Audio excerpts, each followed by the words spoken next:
اليوم قرأت عبارة جدا جميلة حرفيا لامست قلبي. سيدنا عمر بن الخطاب قال جملة جدا عظيمة، قال: ستمضي أقدارك على كل حال، فاجعلها تمضي وأنت راض عنها، فلربما ثواب رضاك يرضيك. فمهما كان حظك قليل في أي أمر من أمور الدنيا، صدقني الله راح يجزيك مو لشيء، فقط لأنك رضيت. وبسبب رضاك وصبرك هذا صدقني أن الله سبحانه وتعالى راح يعوضك أعظم مما تمنيت بكثير. فاترك أقدار الله سبحانه وتعالى تمشي وأنت راضي عنها، وتذكر قوله تعالى: والله يعلم وأنتم لا تعلمون. أي شيء يحدث لك خارج نطاق قدرتك خيرة. أقدار الله اللي تحصل أمامك، حتى بالفقر، حتى بالشخص في العلاقات، حتى الشخص اللي يبيعك يروح عنك، والله خير. والله لو اطلعت على أقدار الله لتمنيت أنت اللي رحت موهم. بس انتظر يا أخي، اصبر، تحمل. الباب الذي يغلق يفتح الله لك بعده 1000 باب، بس أنت اقبل. لما الله يسوي لك شيء خارج نطاق إرادتك ويختار لك، اقبل يا أخي.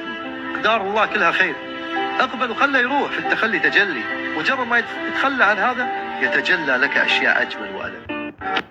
قل للذي نام والأحزان تخنقه، وهمه في ظلام الليل يشقيه، هون على قلبك المحزون، إن له ربا سيملأه نورا ويرويه. ما أنت فيه الآن على أي حال كنت فأنت في رحمة الله. يقول ابن القيم: لو يعلم العبد كيف يدبر الله له أموره لذاب قلبه محبة لله، ولعلم يقينا أن الله أرحم به من أمه وأبيه. فإن كنت في ألم فأنت في رحمة الله. هذا الألم سيكون فيه المغفرة لذنبك، والرفعة لدرجتك، والعطاء من الله، والعوض بعده. وإن كنت في فرح فهذا فور من الله لك.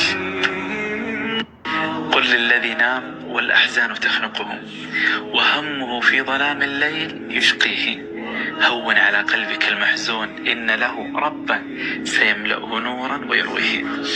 ما أنت فيه الآن على أي حال كنت فأنت في رحمة الله.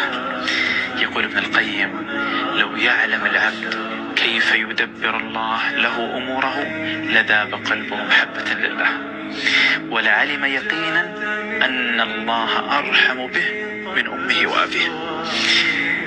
فإن كنت في ألم فأنت في رحمة الله. هذا الألم سيكون فيه المغفرة لذنبك، والرفعة لدرجتك، والعطاء من الله، والعوض بعده. وإن كنت في فرح فهذا فور من الله.